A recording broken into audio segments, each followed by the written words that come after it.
Hello, everybody, and welcome to the show. I'm trying something out with a little bit of background music here. Look, this is the Fight Insight Podcast. It's the best damn podcast that your friends aren't already watching. Go tell them to follow and subscribe. And if this is your first time, give us a like and subscribe as well on whatever platform you're using. On today's episode, right now, I'm without my co-host, Brian Bam Bam Barberina, but he will join in the second half as we talk about UFC 316, as well as Macy Barber and the drama that went down last weekend. We give a little bit of a take on it that I think you might be interested in. It might be a take that other people aren't already giving you. But first, I talk to Mr. Johnny Eblen. You don't want to miss it. Let's get on with the show. Ladies and gentlemen, this is the Fight Insight Podcast. All right, everybody, I am so excited. I am here without Brian Bam Bam Barberina, but for our guest today, I have someone that I've been waiting a long time to speak about. We've been talking about him on the show. Very interested to see about his upcoming fight. This is the current reigning and defending Bellator middleweight champion, ? He is fighting at PFL Africa as the headlining event, ? And I think maybe, ? he's fighting for the PFL inaugural middleweight championship. Who knows what's going on, but this is the man, the undefeated Johnny Eblen. Johnny, what's up, my man? How you doing? Good, my friend. Look, first off, I do want to say, I did not know that you were a halvesy, that you're Korean American. Yeah, my mom is Korean. My father was in the military, and yeah, that's kind of how that happened, you know. Dad was in Army and was stationed in Korea and met my mother. Very nice, man. That's very, very cool. And look, I'm a fellow halvesy of yours as well, of course. Halvesies are always the most handsome. Don't you agree? I mean, yeah, I guess. That's Get the best of both worlds. Exactly, man. Do you speak Korean at all? I do not. I wish I did. Yeah. Dude, because you know what? You would be amazing on Netflix. They've got those shows like Physical 100. I don't know if you've ever seen that. And they oftentimes bring in like halvesies and stuff like that like adopt to the Asian culture. You would be amazing on that show, man. So yeah, I mean, that'd be great. It'd be great stock, you know. It'd increase my stock for sure. Dude, it would be amazing. Like that. Yeah. Get Sucker Punch to make that happen, my man. Look, I want to get right down to it. This is incredible news that you are headlining. What we thought at the time was that you were headlining PFL Africa, but it is a little bit weird. It seems like there's two cards back to back. There's the PFL Africa inaugural event, and then there's the Champions Series. Is that your understanding? Yeah, I'm not sure. All I know is I'm going to South Africa and I'm fighting. And there you go. That's all that really matters, you know. I'm not too worried about what exactly the event is and what's exactly happening. All I know is I'm headlining a card and I'm going to get paid to punch someone in the face. That's right, my man. And look, 16-0, a perfect record in your career. I think it's 11 fights under the Bellator banner. Like essentially your whole career has been there. You've achieved incredible status there. Do you know, are you defending the Bellator title or are you fighting for the inaugural PFL title? I don't think Bellator exists anymore, so I guess I'm a PFL middleweight champ right now, but I guess we're fighting for that belt. I'm not sure. I know that I'm still a champ because I haven't lost a fight in, you know, ever. And I beat Impa for like the super belt or whatever. Yeah. So I don't know. Yeah, I guess I'm fighting for the PFL middleweight title. I don't really care, bro. What really matters is the check clears, you know. That's more important to me. Yeah. Yeah, hell yeah, of course. But it is interesting because Usman Nurmagomedov, he fought after Bellator was sold. And I know Bellator was sold in case you think I'm a moron. But like Usman fought for a title after Bellator was sold and they strapped the Bellator title back on his shoulder at the end. Yeah, I think they just didn't have time to like create a new belt. They just had what they had. So they were I think they're just rolling with the punches and doing what they can. Yeah, that's what it kind of seems like. You know, they're just doing the best they can with what they have, and this is what we got. But look, man, you're a friggin' star. You're headlining this event. You've got Dakota Decheva on the co-main, which is an incredible fight as well. That one's not for a title. So I will tell you, Johnny, it's very odd if they strap the PFL title on your shoulder and don't let Dakota fight for a PFL title. Like if they figured out how to make that belt, make two of them. Yeah, That might be contractual stuff. I'm not sure. I don't know. All right. Like I get the contract she came in on is different than the contract I came in on. Okay. She came in with a PFL tournament contract. I came in with a Bellator contract as a champion. Right. So now I want to fight 5 rounds. That's where I'm at. That's the level I'm at. Every fight I fight in should be a 5-rounder. Of course. And if I was defending my belt like any other time, it'd be a 5-rounder. And I'm a main event, should be 5 rounds.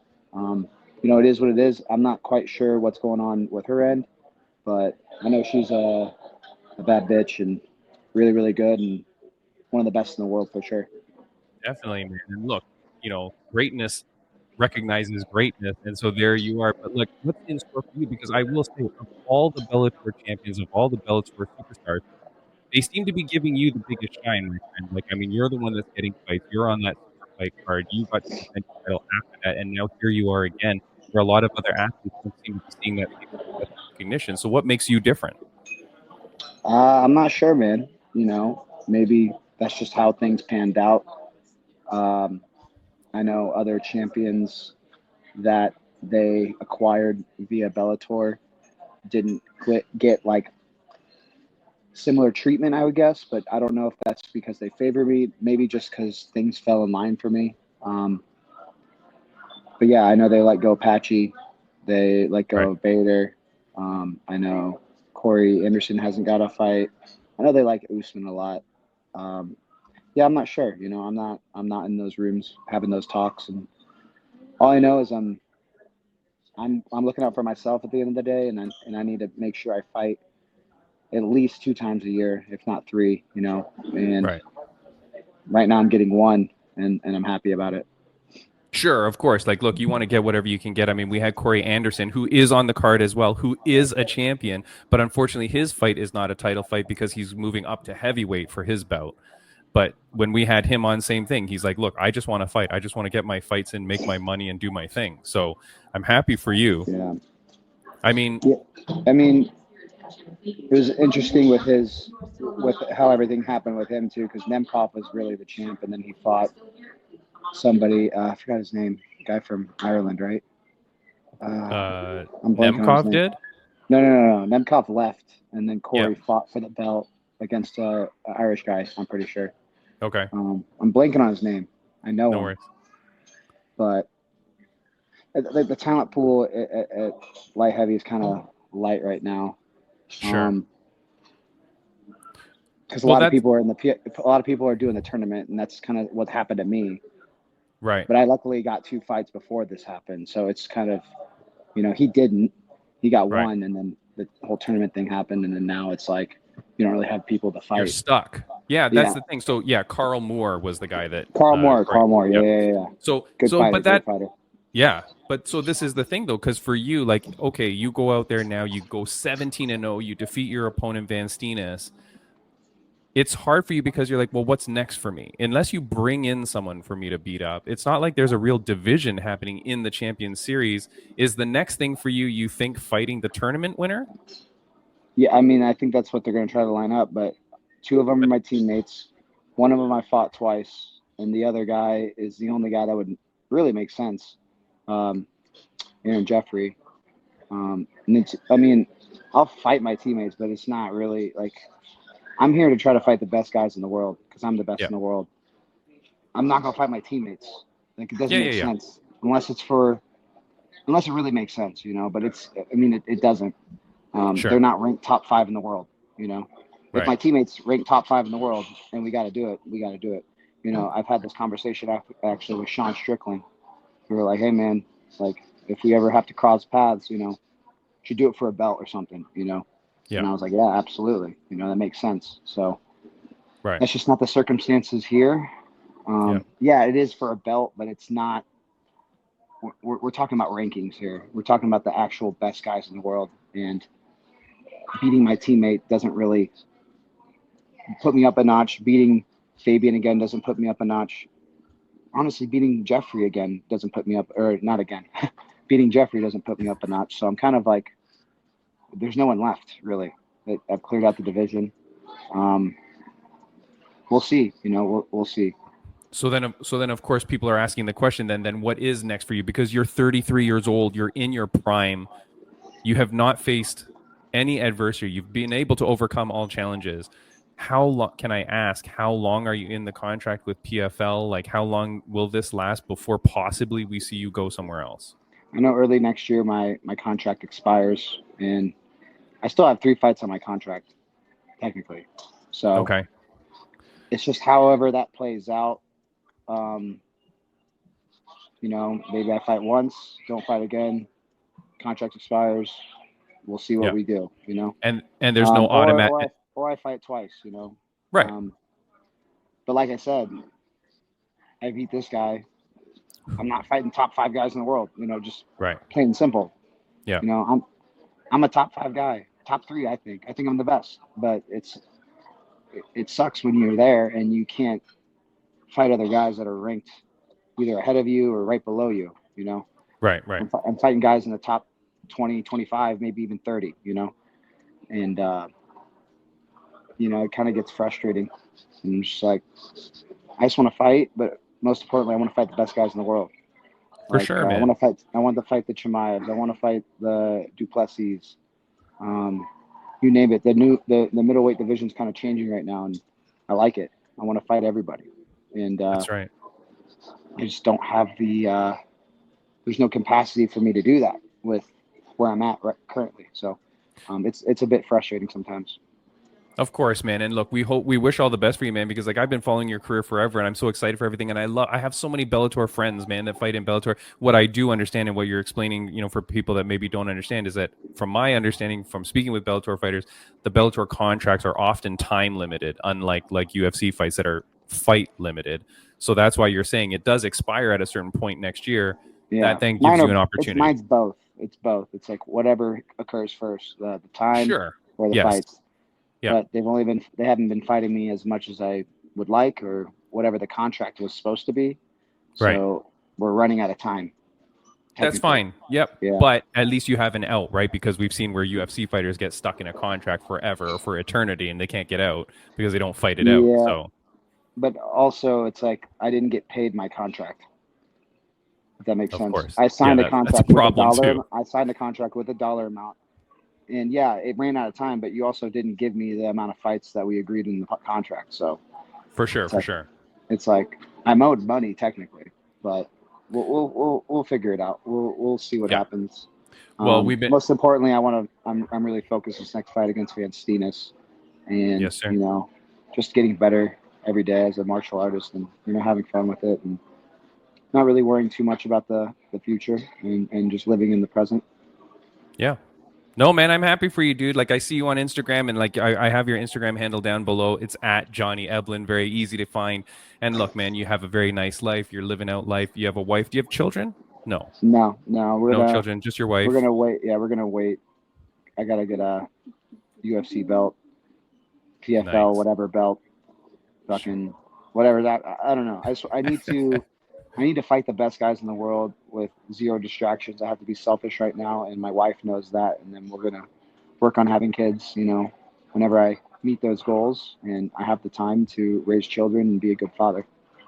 There you go, man. And look, I wish you all the best, man, in everything that you do. I can't wait. Look, bottom line, I can't wait to watch you July 19th at Bellator Champion Series / PFL Africa. It's the very first event that they're holding in Africa. So it's going to be explosive, man. And you are headlining the card.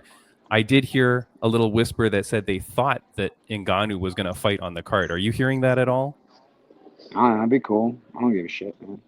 Ngannou's a cool dude, Yeah. He's real laid back and he's a monster, Yeah. I mean, I fought on the same card as him last time. Wouldn't mind doing it again. It'd make sense if he was fighting on that card because it's PFL Africa. But who's he gonna fight? Who they got? I don't know. I'm not taking it on short notice, but they can find someone. I'm sure. I don't know what they're gonna do, man. Look, I'm very excited for you. They're gonna get paid. That's for sure. So. Well, sure, but then if you find some guy that's not worthy, I don't know how much you would pay the guy, though, right? Like, I'm pretty sure in Ngannou's contract that he forced them to make sure they pay, I think, a minimum of That's like right. $1 million. I think so. Yeah, that was Yeah. what his contract stipulation was. He wanted to be able to ensure that his opponents get money. But then that's Yeah. the problem, though. If now I'm forced to pay his opponent $1 million, that guy better be worth $1 million. He better bring me 1 million pay-per-view buys. Yeah, that's not going to happen. Well, that's what I'm saying. So, anyways, look, man, Johnny, I ask all my guests one last question at the end of the interview, so I want to ask it to you. It's a question my mom used to ask me almost every day of my life growing up. On a scale of 1 to 10, how happy are you? Pretty happy, you know. I'd say like an 8. You know, eating food, life's good. Don't really have any stresses. I'm doing what I love for a job, and you know, I'm pretty happy. I'm happy for you, dude. You've got good people around you, man. Obviously, I really want to appreciate Brian Butler for hooking this up for this interview with Sucker Punch Entertainment. Such a great guy. Great people that you have around you, man. And I'm very happy for your success. Congratulations and good luck to you, man. And we'll talk again one day. Thank you so much. Thanks, man. Take care. Take care. Bye-bye. All right, Bam Bam. There we go. Welcome to the show, man. Look, here we go. We got a lot to talk about because this weekend is going to be an exciting event. We've got UFC 316 coming up. Boom. It's your boy, Sean O'Malley, as he takes on Merab Valishvili in the rematch. And then you've got Kayla Harrison versus Juliana Pena. Which fight are you more excited for? The O'Malley fight. Yeah. I mean, he's your friend, good friend of mine, good buddy, good family friend. So yeah, always rooting for him. Always, watching his fights, excited for his fights. I think there's a couple more guys on that card that are good friends of mine. Mario Batista, I believe, is on that card. So I want to say there's one more on the same card, but he might be on a later one. But wait, so Mario Batista's your friend? He's fighting Patchy Mix. Yeah. Whoa, that's a crazy fight, man. Yeah, he was supposed to fight. Who was he supposed to fight first? Chito Vera. Chito Vera. Yeah, Marlon Vera. Yeah. So now he gets. I mean, this is a better fight for him. For sure. I would say a harder fight. Harder fight, but more eyes are going to be on this fight now too. Jeez Louise, man. And look, if you can take out Mr. Patchy Mix, who for years was stated as being the greatest bantamweight not in the UFC. Yeah. Finally comes over, right? Complains to Dopey Don and PFL and Bellator and says, get me out of this contract. They finally release him. He comes right in. It is a very good fight. If you're Mario Batista, you must be super happy that you get this fight, but you also have to know that the UFC is feeding you to Patchy Mix. And so now it is your time you get to be the shine. Get that massive upset. Get that Brian Bam Bam Barberina over Sage Northcutt upset, and then your career right to the top, baby. Yeah, absolutely incredible, man. That's a good one for him. And I do think he has a very good chance of beating him, man. Yeah, he's very well rounded. Mario is very well rounded. Great everywhere. He's definitely poses a lot of threats. Definitely, Patchy Mix shouldn't be taking him lightly. Just someone he's going to be able to walk through and shoot right to the top or something. I think Mario could really upset him. Definitely, dude. So I do think put so, him man. Out, I think. Yeah, definitely. I think so, man. And look, here's another thing. I always talk about gyms and when gyms go on slumps and streaks. I will say his girlfriend / wife, whatever it is, Tatiana, lost pretty badly. Yeah, and those things flow, man. There's things there. Yeah, and if you believe in that, if you believe in the Timmy B way of looking at things, I would be betting big time. I would be betting big time on Mario Batista. He's definitely going to be the underdog in the fight. So of course, the money's going to be there. The money's going to be there. Look, let's go to the co-main though, where I have a vested interest because one of these fighters really hates me. That is Kayla Harrison, as she looks to get the 135-pound title. That's if she can make weight. I know this podcast will come out on the Thursday when probably she's already made weight. No, whatever. But anyways, will Kayla Harrison make weight is the big question. And then The question is, can Juliana Pena do it? Can she play a massive spoiler? This would literally be bigger than Matt Serra defeating GSP if Juliana Pena can defeat Kayla Harrison. Who is Kayla Henderson the what's called? Or is Juliana Pena the dog, the underdog? Oh, it's got to be. I don't know what the betting line is, but Okay. I guarantee Kayla Harrison, man, with all the hype, the size, the everything, Yeah. 18-1, she's coming in to take that title. And pretty much if she wins, she closes the whole division. Like, I don't know what's left for us at bantamweight if she wins. But here's the thing, man. Do you think Juliana Pena can get it done? Yes. I mean, I do think she can, obviously. But I mean, tough test with Kayla Harrison. I mean, she's got a lot of good tools on her side as well. But I do think her striking is still, subpar. Like it's getting better, it's improving, but I feel like Pena has the sharper striking. And she's kind of a dog in there. She gets after it and she hangs tough and stuff. So the thing is going to be, is Kayla going to get her hands on her and drag her to the ground and make her punish her there? It's a wrap if that gets done. If that gets done, dude, it is a wrap. Yeah. So I think, she's got to be able to hold it there. I think it's going to take her having to get her down a few times to really give some real damage. So Pena is going to really have to get up and stop those takedowns. And if that can happen, then her likelihood of winning skyrockets, because not only is that Kayla can't get her to where she wants, but also that's a lot of energy spent on takedowns that are tempting or getting them down and getting back up. It's a lot of energy spent. So is it all going to be there? Is she going to be able to hard weight cut? Is she going to be able to maintain the pace? The cardio going to hold up if these takedowns are stuffed or she keeps getting back up? Time will tell. I am praying with all my being that Juliana Pena wins this fight, kills it on the mic, drops the mic, and retires. Like that, there is nothing for her career now. She has done it all, man. She's beat. I'm telling you, Nunes. the fight that she's calling. She's calling for Nunes to come back. No. There's no need for that. If you beat Harrison, and if Kayla wins, it's Nunes too. But that is going to call for Nunes too. Which they're training buddies. I don't care. I don't care about either. I don't care about Nunes coming back at all. I think it's stupid. Like she's. I don't think she should. Her family. No, I don't think she should. I think if anything, it more potential hurting her career than obviously if she comes back and wins or whatever, it's great for her career. But there's also so much risk. She's already done so much. No, she's living happily with her family, doing great. Yeah. Everything she's already accomplished, greatest woman fighter of all time. Right. You don't need this, dude. I don't think you need it. No.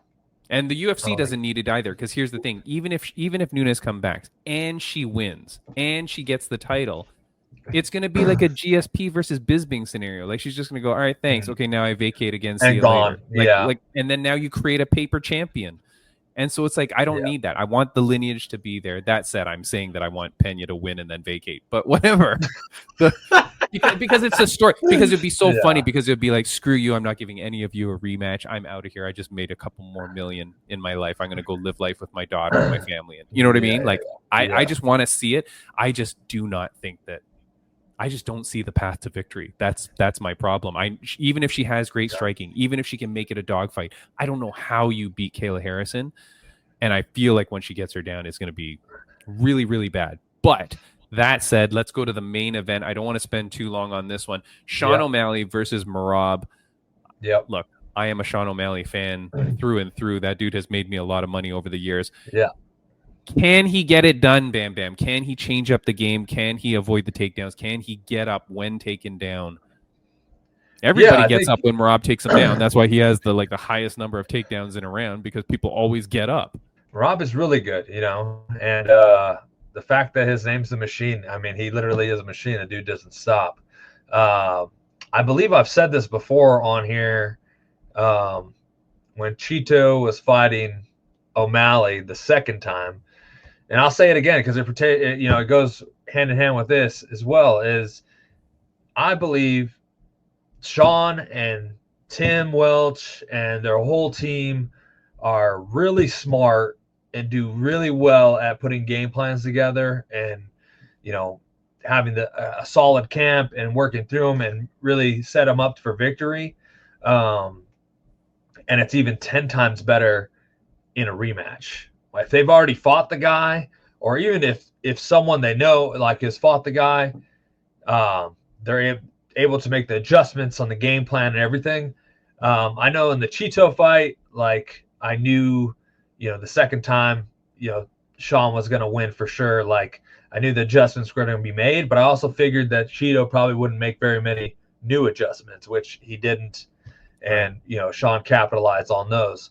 Merab, I don't know. I don't really follow him a lot. I love to watch him fight and stuff, and he's a great fighter. I just don't see him making a ton of different adjustments. If anything, his adjustments would be to wrestle even more and not strike as much, especially because he's been very vocal about, obviously, Sean's power, which is, there 100%. So I do believe that Sean has what it takes to get it done. I believe he will get it done. And shock everybody again. And I think that's going to be because him and his team are going to have the ultimate game plan, and ultimately it's just going to be staying true to that. And he will, he's showing that he listens to his team, he listens to his coaches, and they are able to put it together. And I really like Sean in a rematch or someone who they fought before and everything. So, I do think that if you are going to improve your level of skill in an area, I think that Sean O'Malley will be able to improve his wrestling skill better than Merab would be able to improve his striking skill. And so therefore I feel like the improvements that Sean will make will have more of an impact on the fight. Because if he can wrestle better, if he can avoid that a little bit better, his striking is so far better than anybody else in the division, quite frankly. Yeah. Merab will have a really hard time. And you can be a machine all you want. But, similar to when Sean O'Malley fought Chris Mutino and just bloodied him for those 3 rounds, that's what we could see lined up. We could see just a Merab getting smashed and smashed and smashed. And then your boy is the champion. So, very excited, man. Look, that is very exciting. That is UFC 316. That's going to be a great card. But then I do want to talk quickly before we go, Bam Bam. I do want to talk about this issue which came up. This is Erin Blanchfield. One of the quotes she said in her not even a post-fight, post-event speech was, she's a mess in every aspect of her life. And of course, she's speaking about Macy Barber, who had something go wrong at the time of recording this. I don't know that it's still really come out. I said seen that there was a seizure. Yes. I've heard and seen there was a seizure. Is that real? Seizure. I honestly, I guess I don't know. Yeah, I guess that's what you're saying is there's no real proof on it. They had pictures. She posted something, not really giving in, very much detail, which is understandable. But of her at the hospital and getting checked up and that her life is not a mess or something. Yeah, because I think that's the implication that Erin Blanchfield says and whatever. So now I've changed the label here to Timmy B's Conspiracy of the Week. It's not that the injury is fake. I'm not saying that. But what I am saying is that we saw it before when we had TJ Dillashaw fight Aljo. And if you recall in that one, he goes into the fight. We then realize his shoulder was extremely compromised. Within the first round or second round, his shoulder pops out, and that's it. That's a wrap. Yeah. We later find out that he knew that he had this massive problem, that it was their all camp, that it was blah, blah, blah. Yeah. He still shows up to fight and still goes in there to do that. My issue is with Macy Barber. I don't doubt that the seizure happened, or I don't doubt that there's some sort of medical thing. I don't think it's fear or nerves or anything like that. That girl is an absolute dominant killer. She's ranked number 4 or 5 in the division for a reason. She's incredible. Yeah. But I do worry that was something that maybe she knew, was a problem or that she knew she was having something medical, and she takes it all the way up to there to try to get into that fight, obviously with the intent to win.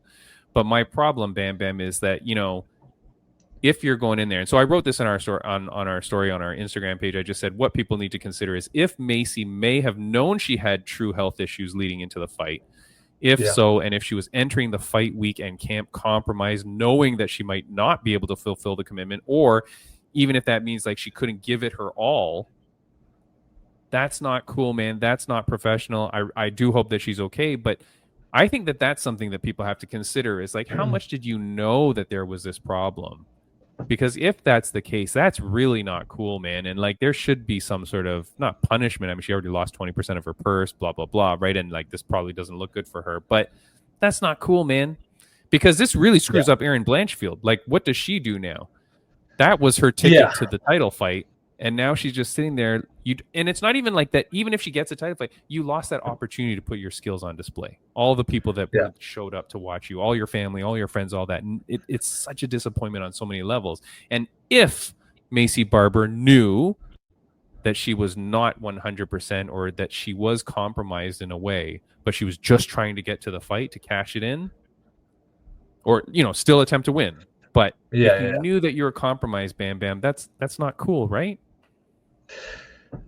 So I feel for it, you know, honestly. I think it's a fighter's, you can say a fighter's curse almost, you know. Yeah. Ultimately, they want to fight, and in any sense, you know, they believe that they're going to win. Now, obviously, there's some cases that have been shown where the fighter has an injury and makes it to the fight, but you know, betting on himself to lose, in a sense, you know what I mean? That with the whole betting thing that happened, you know, he was hurt, he went in, he knew, but bet on himself to lose, you know. I don't feel like that's the case most of the time. Like, I feel when people have, you know, all fighters have something going into a fight. It's never really, there's never not something that's bothering you or whatever. Some cases are worse than others, like the TJ Dillashaw. You know, and you have that, you know, I feel like you, in your mind, you know, you still believe you're going to win, you know, you're going to win, you know, obviously you can't get off of that, you know you're going to win, you're still putting in work, you're training hard for the fight, and you get in there and you do it. And, you know, you want to make it to the fight. And obviously, you know, you put a lot of time in, you put a lot of effort, you have family or whatever, bills and everything. Yeah, of course you want to make the money, but also like you want to win, you know, losing doesn't help you overall in the long run. So you go in there to win. So I definitely feel for that. Like, you know, I understand her trying to make it to the fight. If she did know, make it to the fight and go out there and put on a performance.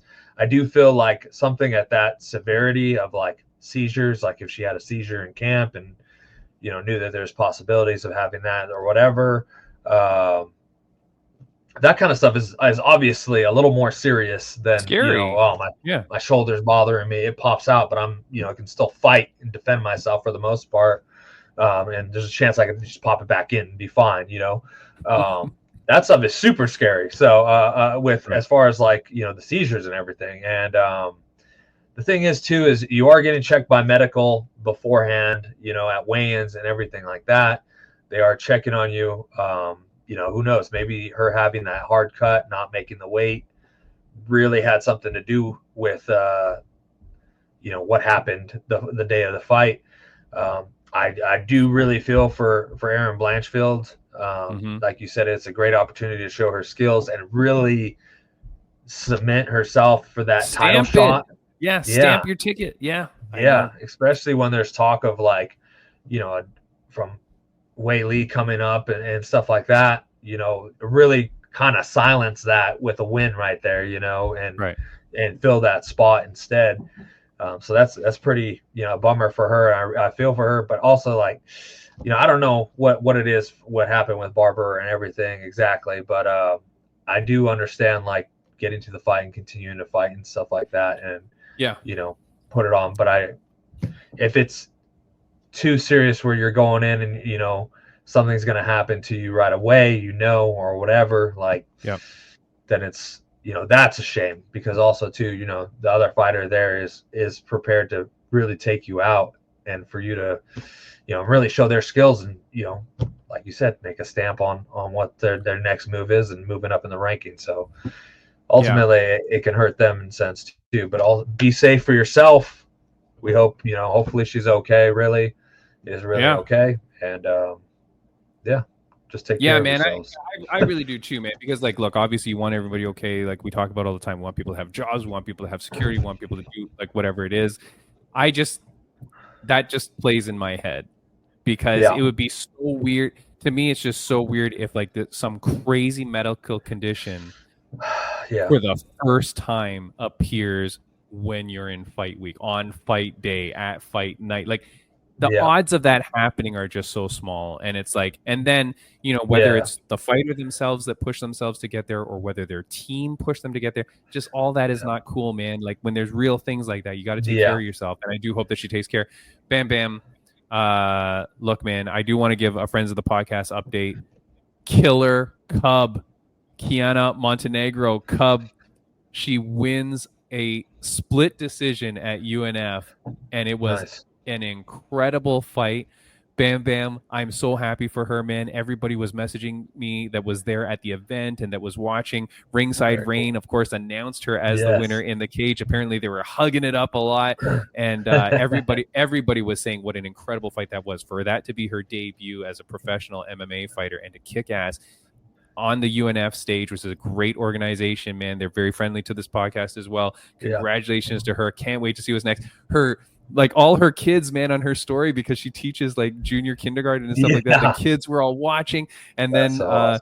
on her story, she had something where like they were making coloring book pages of her victory pose where the referee's holding her name. Somehow they made like a coloring book page, like where's the dark outlines, and then the kids were like coloring. Freaking cool as hell, man. So congratulations to Kiana. Like I'm so happy for her. She is so fantastic.